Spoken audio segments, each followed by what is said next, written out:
Mayor Craig Greenberg made an exciting announcement about the future of the Algonquin pool. The Louisville Zoo is looking for your vote, and love is in the air at a Louisville Senior Center. All this and much more on Louisville This Week. I'm John Ramsey, Director of City Partnerships. In December 2023, the Louisville Metro Council voted in favor of Mayor Greenberg's recommendation to redirect $20 million in American Rescue Plan funding toward Louisville parks and libraries. Over $9 million of that funding went to renovations for Algonquin Pool and Camp Taylor Pool. We have a great day to celebrate some great news for Louisville and our families right here at Algonquin Park. Last week, I delivered my annual State of the City address, and one of the things I focused on was the importance of our parks.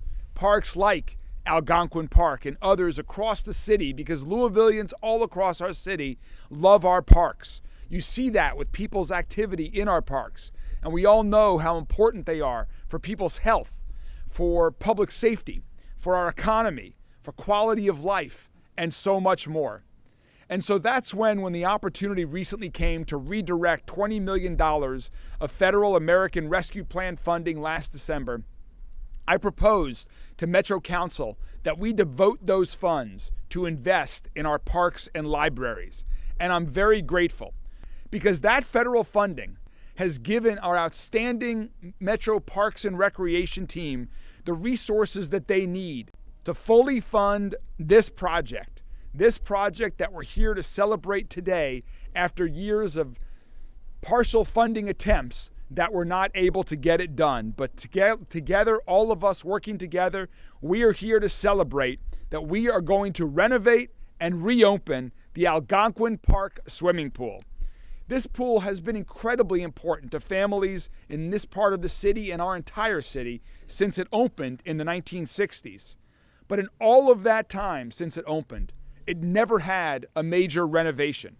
So now it's time to do something new, but not just something new, something great, something world-class.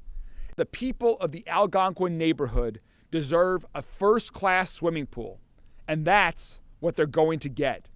Algonquin Park Swimming Pool is going to be the finest public pool in our entire city, because that's what the people of Algonquin deserve, that's what West Louisville deserves, and that's what Louisville, Kentucky residents deserve. Amazing public pools like they are going to have right here at Algonquin Park, starting now. Myself, my office, Philip Baker, his office, worked endlessly with parks and the administration to make this happen.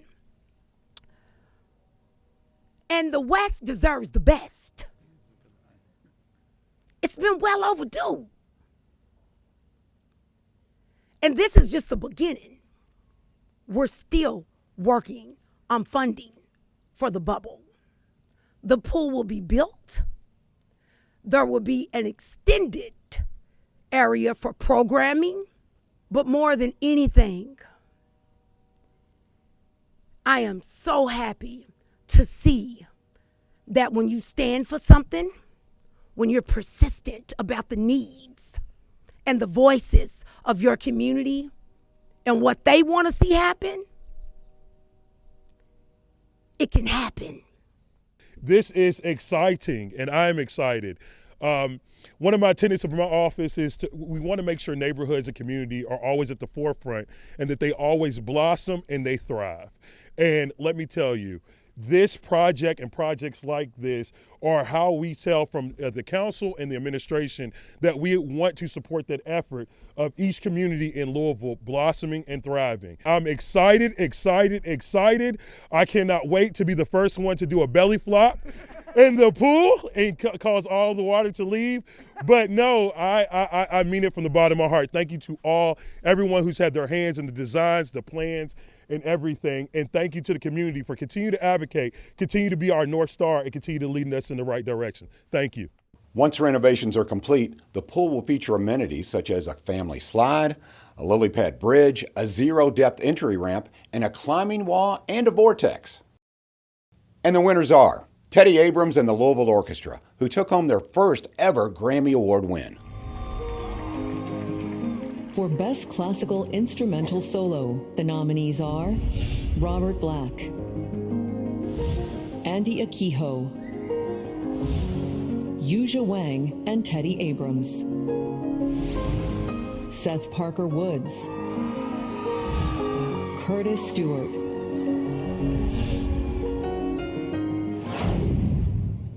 and the Grammy goes to The American Project, Yuja Wang, Teddy Abrams.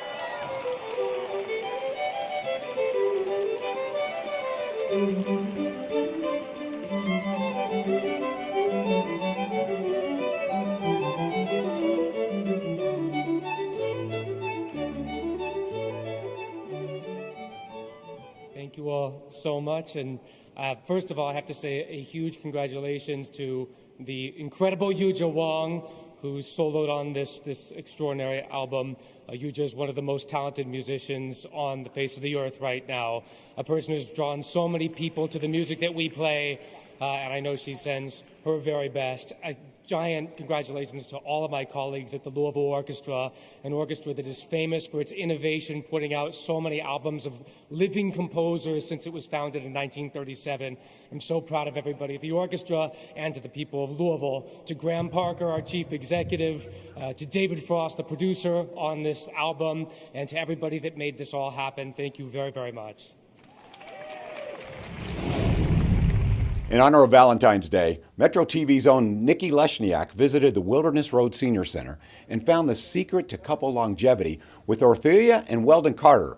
They've been married for 60 years, and Betty and Frank Williams, who've been married for 61 years.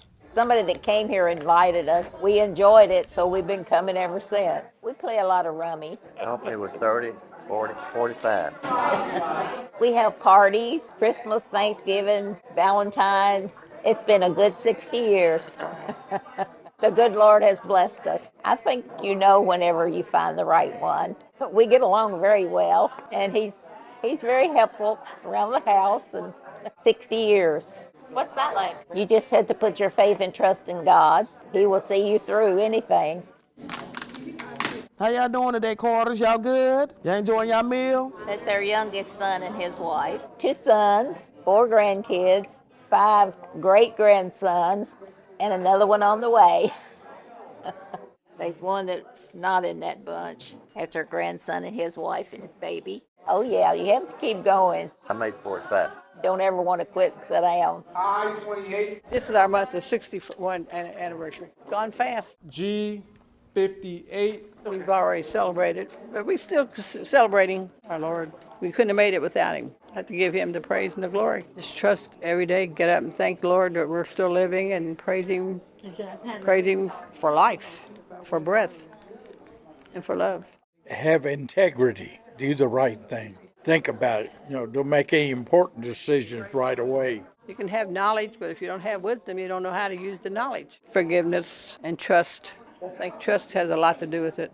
We had 3 children. B1. We just thank the Lord for our 61 years together, and we're not going any place till God says we're going. So. My name is James Wilkins. Go!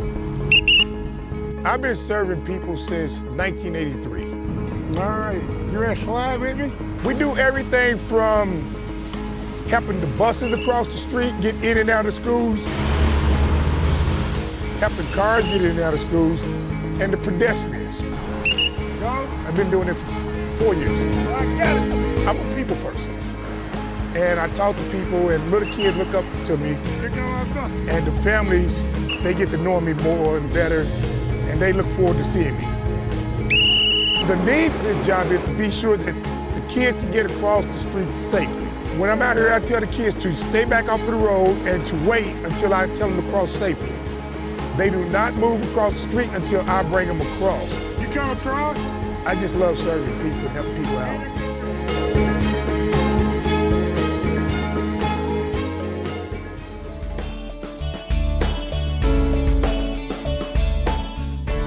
The mayor was on hand to celebrate 25 years of Louisville Slugger Field in downtown Louisville. Welcome to Louisville. Thank you for making this significant investment in our city, which we know is only just the beginning of exciting things into the entire Bats and Reds organizations, thank you all so much for what you do. We are excited to build on the 25 years that we have been in partnership together. I will start with a confession. Since becoming mayor about 13 months ago, the one time where I was the most nervous in the entire 13 months through all of the challenges that we have faced as a city was right before I had to throw out the first pitch at a Bats game. I am not baseball inclined, if you will, and I had not thrown a pitch in probably 20 plus years. But fortunately, it went over the plate. I did not. There's only downside I realized from agreeing to throw out the first pitch, but it was a really fun experience. I got through it.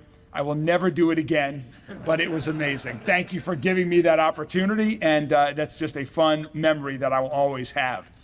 You know, Louisville is one of America's truly great sports towns. We're home to the greatest of all time, Muhammad Ali. We're home to the Kentucky Derby, which this year we'll be celebrating our 150th Kentucky Derby, as everyone knows. We've got great college sports. And of course, we have Louisville Slugger, the Bats, and this great facility, Slugger Field. This is such an iconic part of downtown and our entire city, and it's great to be celebrating 25 years. Nick alluded to it, but for those who don't know, the city of Louisville owns this stadium.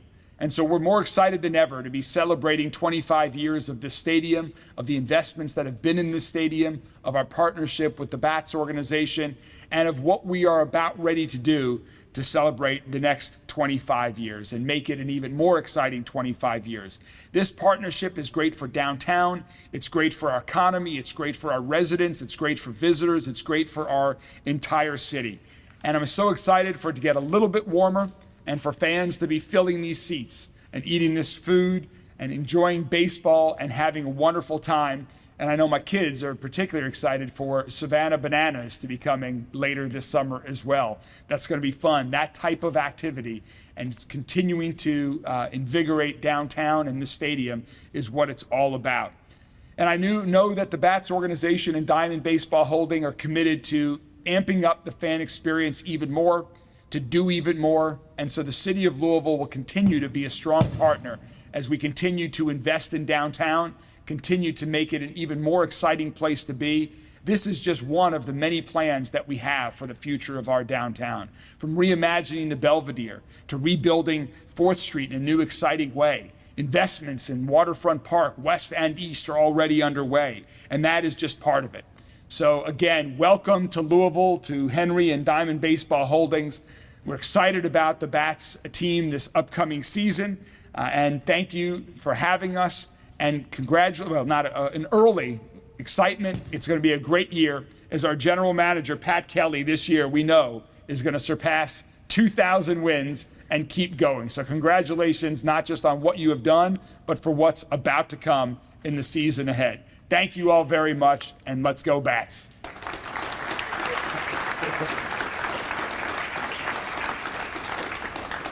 Mr. Mayor, first of all, I'm kind of disappointed that you said you're not going to throw out another first pitch for us, but if you ever change your mind, we would like for you to wear this beautiful Bats jersey. Love it. Thank you so much. Thank you for everything you do. Thank you for what the city does for us. Thank you, guys. Yeah, thank you. Thank you so much. The Bats season will kick off on Friday, March 29th. The Louisville Zoo has been nominated for Best Kid-Friendly Attraction by Kentucky Living Magazine. Kyle Shepard shares how you can help by voting for our local zoo. Love visiting the animals at the Louisville Zoo? Is it one of your family's favorite places to walk or play or adventure? You can nominate the Louisville Zoo for Kentucky Living's 2024 Best Kid-Friendly Attraction. Just follow these simple steps before February 29th. Click on Contest on the Kentucky Living website. Navigate to 2024 Best in Kentucky, then nominate the Louisville Zoo for Best Kid-Friendly Attraction. And finally, submit your nomination for the Louisville Zoo. The zoo is nominated for the award, but it's the zookeepers who help make the award nominations possible. We got a chance to experience the day-to-day activities of 2 Louisville zookeepers. I have been a keeper for 20 years. My favorite part is being able to come in and enjoy what I do. Being a zookeeper is just like any other job as far as dealing with all of the problems that comes across with any kind of career that you have, except that my scenery is a lot cooler than anybody else's. I get to come in and I see these beautiful animals and watch them have fun, and even if you're having a bad day, you walk out of here with a smile because of them. Columbus have been around for a while. They're just new to us. These guys are great. It's a mom and her 2 daughters, and they've been here for about 7 months, and they are extremely active out in the exhibit, so when you come out to see them, they're going to be all over the place and having a good time. 2 of them are under the age of 3. Ate just turned 3 and Phyllis just turned 2. So they are still young. So they are very playful. They would be kind of like preteens, early teenagers and humans. So they're very active, they're very playful, they're very energetic, and they're very inquisitive. So they're always checking out the exhibit wherever they are. They're looking into things and experiencing the world around them. On February 13th, the Louisville Metro Government Office of Equity invites you and your family to attend Go Back and Get It, the celebration of Black history through song, storytelling, and performances. Collaborating with Roots 101 and the Sankofa Players. Doors open at 5:30. Performances begin at 6:15 p.m. Please join us in the Mayor's Gallery of Metro Hall to celebrate all the amazing accomplishments of Black historians in Louisville. To register for the event, please visit our Facebook page, Office of Equity, and click on the Eventbrite link to register. This event is free for all ages. We hope you'll come out and join us. The Office of Financial Empowerment kicked off the start of the tax season with an event at the Louisville Urban League announcing the start of free tax preparation assistance for eligible residents. VITA is an incredible and an invaluable resource to our community, serving thousands of families. We are excited to be a part of that for many, many years. Every day, in ways large and small, personally and professionally, we should each try to make the world a better place. I just thought that the work that VITA is doing goes so well with that concept that has been ingrained in me since an early age by my mom of helping others who can use some help. I'm just so grateful for the work that the Louisville Urban League does and that the Louisville Asset Building Coalition does. Without you, we wouldn't be able to serve Louisville area taxpayers. Since 2001, VITA has helped more than 143,000 tax filers in Louisville. Last year alone, VITA volunteers processed more than 7,700 returns, which added more than $12 million to the local economy. For 50 years, EITC has provided low to moderate income workers and families a significant tax break and a much-needed refund. The EITC is one of the federal government's largest anti-poverty programs, and it offers financial assistance to hardworking Americans. Here in Kentucky, about 344,000 taxpayers received $881 million in EITC, and the average payment was slightly higher than the national average, and that came in at $2,563. And that's a lot of money that's being added to the Kentucky economy, and most importantly, it's money in people's pockets for helping to pay their bills, helping to build a future. There's so many things this money can be used for. With them, no question is a dumb question. They answer all your questions, all your tax needs. The site I go to is very close to where I live. They sit and they analyze your taxes and make sure you're getting every dollar that you deserve. I'm very grateful for them. Give a special thanks to all of the volunteers all across the state for the invaluable work that you do and the service that you are providing to our community. And the more we have in that village, the better service we can provide and the better support that we can provide to our community. Every year, the Louisville Asset Building Coalition's Volunteer Income Tax Assistance Program provides trained, IRS-certified volunteers who offer free tax service at 15 sites across the city. VITA is available to individuals and families who have earned less than $66,000 in 2023. The Quick Response Team through Metro Louisville Health and Wellness is working hard to help people who experience drug issues in our city.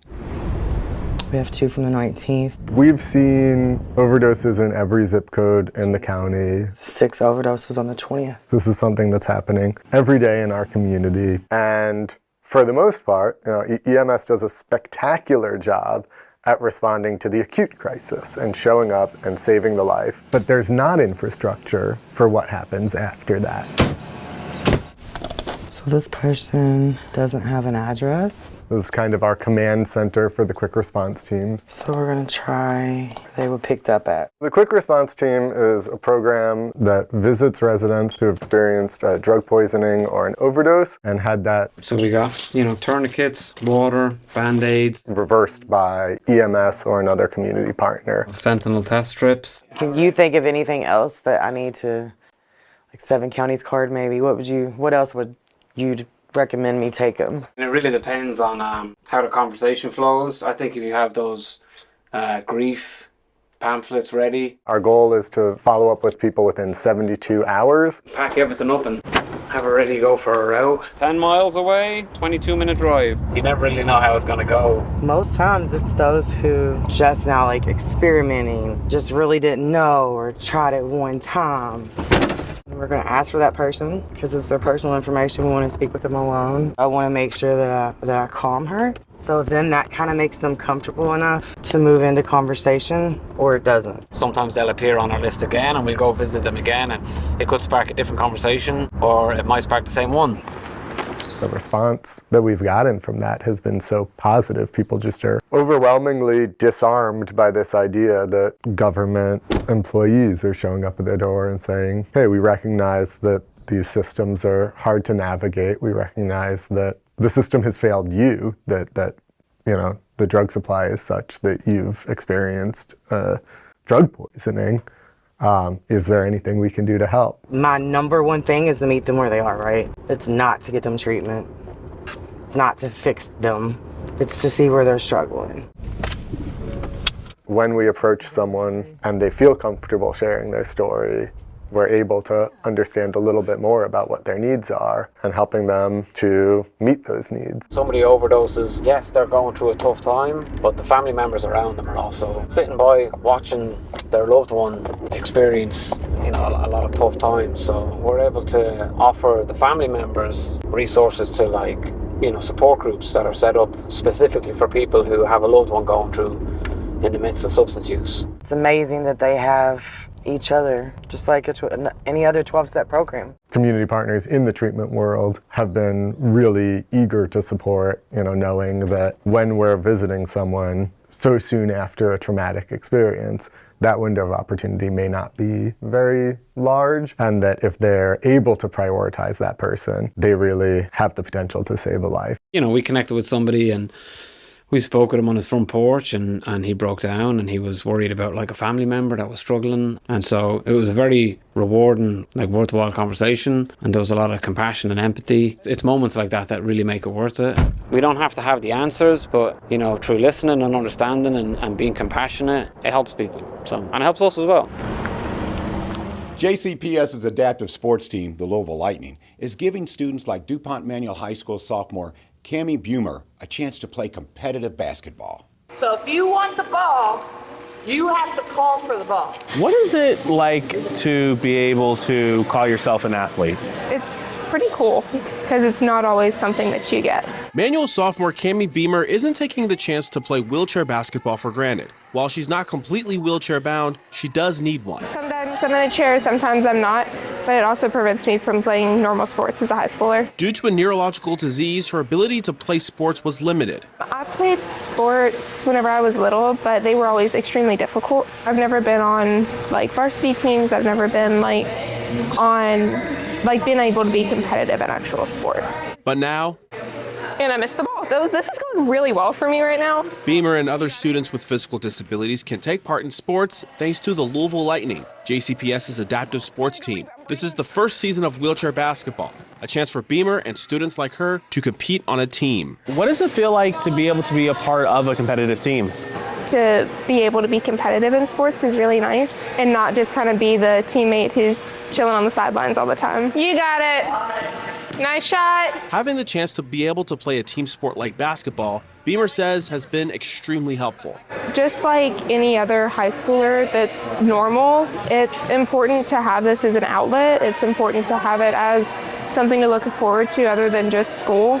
For a lot of people who have disabilities, it's school and it's the hospital. And so it's really important to have an outlet other than those things. And also it gives you a social group because you don't always have that at school. And while she's able to get out that competitive energy, what sticks out most is the community. It's really nice. It's nice to actually have somewhere where I kind of fit in. You got it? Good job. Doss High School's Skills USA is helping a Louisville nonprofit in their mission. So we need to make an adjustment? They might, because look, these pieces are at a fixed angle because of these brackets. Right now we're in the engineering lab that's adjacent to the classroom, and these students are part of our Skills USA club, and what they're doing is working on a project for Water Step. We've been commissioned by Water Step to build 3 of these carts made of like metal pipe and wood, and they're meant for hanging utilities and whatnot. Water Step has their manufacturing facility down in Old Louisville, and they came to visit us over the winter break, and they saw one of our tool caddies here and asked if we could build 3 of them for them. It's a great opportunity for us to learn and improve on our engineering skills, and hopefully can help us in the future with engineering. It's pretty awesome because they're like really hands-on stuff. They make their own like carts for second, third world countries for water and whatnot, and we got to go there and actually see a bunch of those carts. The idea is, can the students here at Doss who are in this program do something tangible for one of the organizations in the city? How long is it? 11 inches. Okay, it was 14. Is this one still 14? When I first brought the idea, there were a couple of kids in particular who were just chomping at the bit. You know, it's like you had to almost kind of rein them in. They were running so fast. And then they wanted to come in before school and during their lunch period and after school. I had to run them out of here sometimes. I feel it's very rewarding. It's like a big opportunity for us that we can show them that we are high school students and we can do the same thing that these adults can do. It's great to be able to work with them and have them commission us and let us do stuff with them. I remember that feeling that I had when I had my first thing that I made. And these kids, you know, in a smaller way or whatever, they can have the same feeling too. We can grow this to a place with Water Step where we become a regular part of what they do. And so this is a very initial start with a company that is doing great work already. And we just want to show them what we can do. Some future firefighters at the Fairdale High School's Fire Science program celebrated 2 exciting milestones this week. Their program was the first in the nation to offer students CPAT certification that meets IAFF standards of physical fitness, and the students participated in a push-in ceremony for a fire truck that was generously given to them by the Louisville Fire Department. This addition to the fire science program here at Fairdale is going to be a tremendous asset for not just the Jefferson County Fire Service, but for Louisville Fire as well, and any surrounding counties. So I am proud, on behalf of the International Association of Firefighters, to present you with your Candidate Physical Ability Test Program license. This is a highly physically demanding job. The CPAT, Candidate Physical Ability Test, was developed because they wanted to figure out the best way to determine whether candidates were physically fit to do this demanding job. So today I'm happy to announce we have received a CPAT license to be able to test students here at the school so that when they graduate, they can be good to go with the CPAT. It was a lot of training, a lot of prep, and then eventually I just thought to myself, I can do this, and whatever I put my mind to, I can do. So when you go into the recruit class, it's a required thing, so if I already have it, I won't have to redo it. So what we're going to do today with this apparatus, since this is new to this station, we'll call it, to this fire station, is something that goes back hundreds of years in the fire service, is a push-in ceremony. Fire apparatus used to be hand-drawn. Shortly after that, people realized, hey, we've got all these horses around here, maybe we should use those. And they started getting horse-drawn. But when the apparatus gets back to the station, you're not just driving it back in, it has to be pushed back in. But when we have a new apparatus at a new station to kind of honor that history and that legacy, we actually physically push it in to the station as a kind of a marker of where we came from and where we are now. We are so proud to be able to be a part of this, to be able to help out The fire service is a family, a brother and sisterhood that does not know boundaries. So we are able to help out with this program. It feels amazing because it means that we have the support that we need and that we want, and we have support from all kinds of fire departments. I feel like it's one of the only places in the whole country that has something like this, and kids able to have this experience and have access to stuff like this. The public is invited to a kickoff event for the Reimagine 9th Street project on Thursday, February 22nd, starting at 5 at the Louisville Central Community Center at 1300 West Muhammad Ali Boulevard. The project's goal is to transform 9th Street west of downtown Louisville from Main Street to Broadway, and the goal is to have the new road open to the public in 2027. Join the meeting and get your voice heard. Thank you for joining us for Louisville This Week. Have a great day.